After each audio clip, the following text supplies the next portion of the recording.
Recently Bharat के railway minister के द्वारा एक बहुत बड़ी अनाउंसमेंट की गई। बेसिकली इन्होंने कहा कि बिहार और उत्तर प्रदेश को मिलने वाली है इनकी पहली बुलेट ट्रेन। जी हाँ दोस्तों, जो बुलेट ट्रेन अभी तक समझी जाती थी कि अहमदाबाद से मुंबई के बीच में चलेगी, अब ये बुलेट ट्रेन चलने वाली है बिटवीन दिल्ली, वाराणसी, पटना एंड सिलीगुड़ी।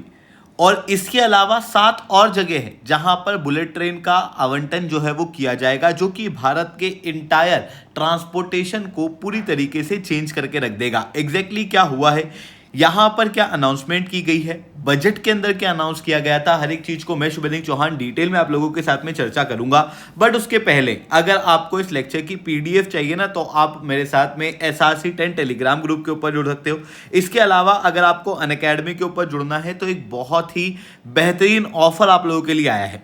अगले 3 दिन तक अगर आप अनअकैडमी को ज्वाइन करते हो, नीचे डिस्क्रिप्शन के अंदर मैंने लिंक दी हुई है उसके जरिए, और वहां पर कोड यूज करते हो SRC 10, तो आपको अनअकैडमी बिल्कुल फ्री ऑफ कॉस्ट मिलेगा। यानी कि जितने भी कोर्सेज हैं वो फ्री मिलेंगे। पीडीएफ नोट्स जो हमारे टॉप एजुकेटर्स के द्वारा बनाए गए हैं, वो जो टॉपर के द्वारा भी रिकमेंड किए जाते हैं, वो आपको फ्री ऑफ कॉस्ट डाउनलोड करने को मिल जाएंगे। साथ में प्रीलिम्स और मेंस की जो टेस्ट सीरीज है वो भी आप लोगों को मिल जाएगी। अगर आपको ज्वाइन करना है तो नीचे डिस्क्रिप्शन के अंदर मैंने लिंक दी है, वहां से आप लोग डाउनलोड कर सकते हो। इसके अलावा SRC 10 कोड आपको यूज आएगा अगर आप अनअकैडमी का सब्सक्रिप्शन लोगे तब भी, क्योंकि अनअकैडमी के सब्सक्रिप्शन पे 60% तक का डिस्काउंट जो है वो यहां पर आप लोगों को मिलने वाला है। चलिए दोस्तों, समझने का प्रयास करते हैं यहाँ पे क्या हुआ है। रिसेंटली भारत के रेलवे मिनिस्टर के द्वारा कुछ ये अनाउंस किया गया, आप एक बार इस वीडियो को देखो। बिहार में रेलवे के लिए 10,379 करोड़ रुपीस का बजट आवंटित हुआ है। टोटल 1,09,158 करोड़ रुपए के रेलवे के प्रोजेक्ट्स अभी चल रहे हैं, सैंक्शन हुए हैं। बिहार में पहली बुलेट ट्रेन वाराणसी से पटना होते हुए सिलीगुड़ी जाएगी। ये बिहार के लिए बहुत बड़ा गेम चेंजर होगा। बिहार की इकोनॉमिक एक्टिविटी में इससे लाभ होगा। वाराणसी से सिलीगुड़ी मात्र 2 घंटे 55 मिनट में पहुंचा जा सकेगा, और दिल्ली से भी कनेक्टिविटी इसकी हो जाएगी, क्योंकि दिल्ली से वाराणसी और वाराणसी से सिलीगुड़ी वाया पटना, तो ये पूरा एक हाई स्पीड कॉरिडोर बनेगा, जो कि नॉर्थ इंडिया के लिए बहुत ही एक बड़ी इकोनॉमिक कॉरिडोर की भूमिका अदा करेगा। बिहार में करीब 14 वंदे भारत सर्विसेज चल रही है और 21 अमृत भारत सर्विसेज चल रही है, और इस रिकॉर्ड बजट से बिहार के बहुत सारे प्रोजेक्ट्स में बेनिफिट होगा। बहुत सारे नए प्रोजेक्ट्स भी लिए जा सकेंगे। तो हमारे रेलवे मिनिस्टर ने क्या कहा है थोड़ा सा उसे समझते हैं, बट उसके पहले समझते हैं कि रिसेंटली बजट के अंदर क्या कहा गया था जिसके आधार पर यह अनाउंसमेंट की गई है। बेसिकली इस बार का जो बजट आया 2026-27 का, इसके अंदर रेलवे के अंदर जो कैपिटल अलोकेशन है, यानी कि जो फिक्स्ड इंफ्रास्ट्रक्चर है उसको बनाने के लिए जो खर्चा दिया गया है वो लगभग 2,77,830 करोड़ है, जो कि पिछले बार के मुकाबले लगभग 10% ज़्यादा है। और 15,000 का extra fund extra budgetary borrowing के जरिए भी दिया जाएगा। अगर मैं ओवरऑल रेलवे के बजट की बात करूं तो रेलवे के अंदर ओवरऑल खर्चा 3.82 लाख करोड़ होने वाला है, और एस्टिमेटेड रेवेन्यू 3.85 लाख करोड़ होने वाला है। अगर इन दोनों के बीच में आप डिफरेंस देखोगे तो जो सरप्लस है वही यहां पर रेलवे को मिल रहा है, लगभग 3,547 करोड़ का। अब ये जो टोटल 3.82 लाख करोड़ का खर्चा किया जाएगा रेलवे के द्वारा, उसके अंदर से 2.77 लाख करोड़ तो कैपिटल अलोकेशन के अंदर है, जहां पर नई रेलवे लाइंस बिछाई जाएंगी, गॉज को कन्वर्ट किया जाएगा, जो अभी ब्रॉड गॉज हैं उनको नैरो गॉज के अंदर कन्वर्ट किया जाएगा।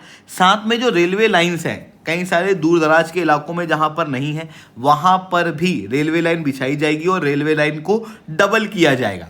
साथ में जो इंजन है, स्टॉक्स हैं, जो रेल है, ट्रेन है, उनको भी यहां पर बढ़ाया जाएगा। और इसके साथ में एक और बड़ी घोषणा यहां पर की गई कि 7 हाई स्पीड रेल कॉरिडोर बनेंगे। सबसे पहले शब्द समझना, हाई स्पीड रेल कॉरिडोर का मतलब क्या है। यहां पे बुलेट ट्रेन की बात नहीं की गई थी, बेसिकली बजट के अंदर बात की गई थी हाई स्पीड रेल कॉरिडोर। होता क्या है कि जो 100 से 200 किलोमीटर प्रति घंटे पे चलने वाली ट्रेन है, इसे सेमी हाई स्पीड रेल कहा जाता है।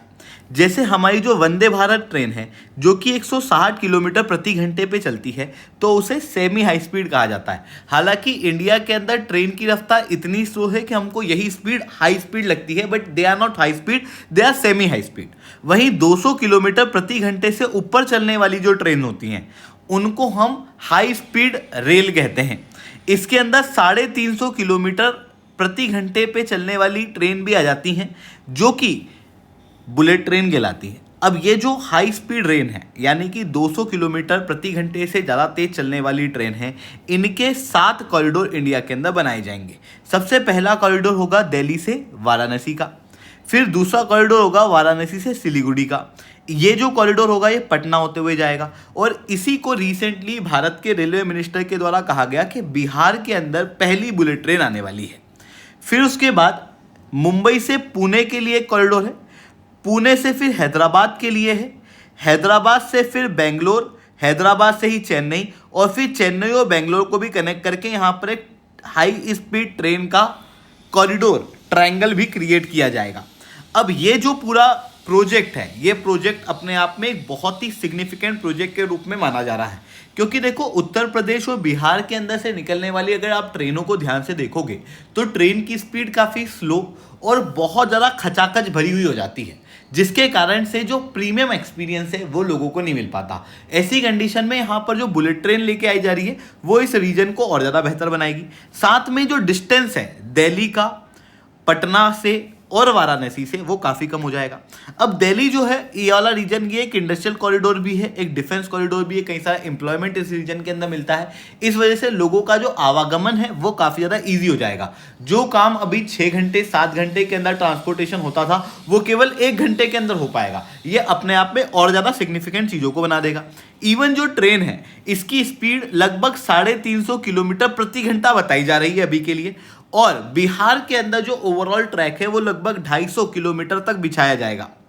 इसकी ऑलरेडी डिटेल प्रोजेक्ट रिपोर्ट तैयार की जा रही है और फिर उसके बाद में ग्राउंड वर्क किया जाएगा और उसके बाद में बुलेट ट्रेन जो है उसका निर्माण बिहार के अंदर किया जाना शुरू हो जाएगा। बिहार के अंदर already semi high speed train चल रही हैं, जहां पर 14 वंदे भारत ट्रेन है और 21 अमृत भारत ट्रेन जो है वो अनाउंस की जा चुकी हैं।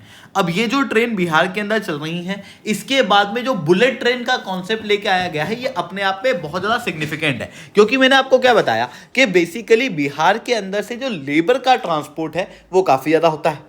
इवन कई सारे प्रोडक्ट हैं जैसे जीआई टैग्ड प्रोडक्ट आपको उत्तर प्रदेश के अंदर भदोही के अंदर देखने को मिलेंगे, फॉर एग्जांपल कारपेट वगैरह, उनका ट्रांसपोर्टेशन भी इन बुलेट ट्रेन के माध्यम से और ज़्यादा इजी हो पाएगा।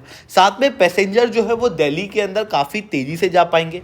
फिर उसके बाद दिल्ली से कनेक्टिविटी और ज़्यादा स्ट्रांग है तो और ज़्यादा तेज़ी से लोग जो है वो एक जगह से दूसरी जगह ट्रांसपोर्टेशन ले पाएंगे। इसकी वजह से एक और बेनिफिट क्या होगा, देखो अभी तक क्या होता है कि कुछ रीजन है जहाँ पर आपको इस पूरे कॉरिडोर के अंदर कंजेशन काफ़ी ज़्यादा मिलेगा।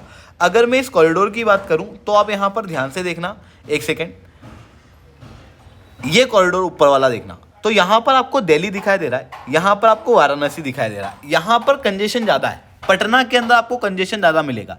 क्यों? क्योंकि ज़्यादातर लोग इसी रीजन के अंदर एम्प्लॉयमेंट अपॉर्चुनिटी के लिए आ जाते हैं, जिसकी वजह से उस रीजन के अंदर रेंट भी बढ़ जाता है, लोगों का ओवरऑल खर्चा भी बढ़ जाता है। कंजेशन बहुत ज़्यादा होने की वजह से एक ही घर में 10-10, 15-15 लोग रहते हैं, जिसकी वजह से जो क्वालिटी ऑफ लाइफ है वो बिगड़ी हुई दिखाई देती है। इवन स्लम का फॉर्मेशन भी हो जाता है ऐसे अर्बन इलाकों के अंदर। तो क्या होगा ना, यहाँ पर जो बुलेट ट्रेन होंगी उन बुलेट ट्रेन के माध्यम से लोग दूर से अप डाउन कर पाएंगे, जिसकी वजह से ओवरऑल जो कंजेशन है कुछ रीजन के अंदर जो हो रहा है वो काफ़ी कम हो जाएगा, जिसकी वजह से क्वालिटी ऑफ लाइफ भी इंप्रूव होगी और क्वालिटी ऑफ लाइफ के इंप्रूव होने के साथ में जो इन्वेस्टमेंट है इस रीजन के अंदर वो और ज़्यादा बढ़ेगा। इन्वेस्टमेंट क्यों बढ़ेगा, आप एक बार ये सोच के देखो। अगर मैं कहूँ कि किसी रीजन के अंदर बुलेट ट्रेन आ रही है तो अपने आप उस रीजन के अंदर इन्वेस्टमेंट बढ़ जाते हैं। अब आप कहोगे अरे ऐसा कैसे हो जाता है। देखो, अगर आपको पता चले कि किसी रीजन के अंदर हाईवे निकलने वाला है, 6 लेन हाईवे, तो आपने देखा होगा कि आपके घर के आसपास जैसे 6 लेन हाईवे की बात आती है ज़मीन के रेट बढ़ जाते हैं, लोग जो हैं वो उस रीजन के अंदर ज़्यादा ज़मीनें खरीदने लग जाते हैं, नए नए एम्प्लॉयमेंट अपॉर्चुनिटी क्रिएट होने लगती हैं, नए कई सारी जगहों पे ढाबे वगैरह खुल जाएंगे, कुछ रेस्टोरेंट्स खुल जाएंगे, कुछ रिजॉर्ट्स वगैरह खुल जाएंगे। ओवरऑल रूप से क्या होता है ना कि 6 लेन प्रोजेक्ट के अनाउंस होने के जस्ट बाद ही आप देखोगे तो इन्वेस्टमेंट बढ़ता हुआ दिखाई देगा, जबकि इंडिया के अंदर 6 लेन प्रोजेक्ट तो बहुत सारे हैं। अब अगर मैं कहूँ बुलेट ट्रेन, तो बुलेट ट्रेन आपको अभी इंडिया के अंदर कहीं देखने को नहीं मिलेगी ढंग से।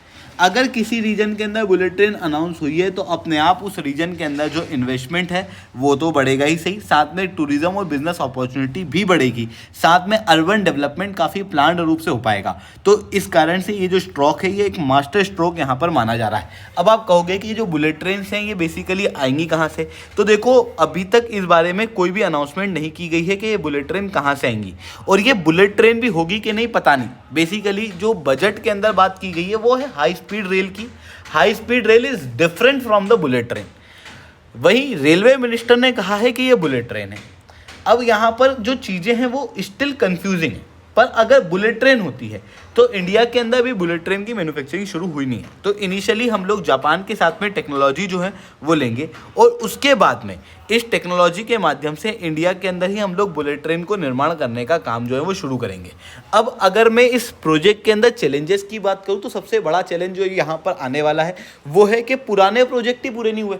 जैसे अगर आपको बुलेट ट्रेन की बात समझ में आ रही होगी तो मुंबई और अहमदाबाद के अंदर सबसे पहली बुलेट ट्रेन आने वाली थी, जिसके अंदर एक मेजर खर्चा जापान करने वाला था, यानी कि 88,000 करोड़ का खर्चा जापान करने वाला था। 81% जो टोटल प्रोजेक्ट कॉस्ट है वो जापान देने वाला था, बट उसके बावजूद भी ये प्रोजेक्ट 2022 में ख़त्म होना था।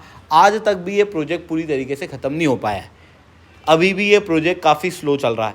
जब वही प्रोजेक्ट अभी तक पूरा नहीं हो पाया तो बिहार और बाकी सारे रीजन के अंदर प्रोजेक्ट कैसे पूरे हो पाएंगे। लैंड अलोकेशन की एक बहुत बड़ी दिक्कत होती है। जैसे बुलेट ट्रेन को जब भी लाया जाता है ना तो उसके लिए ऐसे खंबे गाड़े जाते हैं, उनके ऊपर इस तरीके से बुलेट ट्रेन चलती है, तो उसके लिए ना इस रीजन की पूरी ज़मीन जो है उसको एक्वायर करना होता है। बिहार के अंदर और उत्तर प्रदेश के अंदर ऑलरेडी ज़मीनों के जो टुकड़े हैं वो काफ़ी छोटे छोटे बटे हुए हैं, और लैंड के कॉन्फ्लिक्ट भी बहुत ज़्यादा हैं। ऐसी कंडीशन में लैंड एक्विजिशन के और ज़्यादा इशू जो हैं वो यहाँ पर आने वाले हैं। तो ये चीज़ें यहाँ पर देखने को मिल रही हैं। आई होप ये सारी बातें आप लोगों को समझ में आई होंगी। लेक्चर अच्छा लगा हो तो लाइक करना, लेक्चर बहुत अच्छा लगा हो नीचे SRC10 कमेंट करना। यूपीएससी CSE की तैयारी करना, इंडिया के टॉप एजुकेटर से ऑफलाइन क्लासेस के अंदर पढ़ना है या ऑनलाइन क्लासेस के अंदर पढ़ना है तो आप अनअकैडमी के ऊपर जुड़ सकते हो। याद रखना कोड है SRC10। SRC10 कोड को यूज़ करने के बाद में आपको 60% तक का डिस्काउंट मिलेगा। ठीक है दोस्तों, आज के लिए that's all from my side. जय हिंद, जय भारत।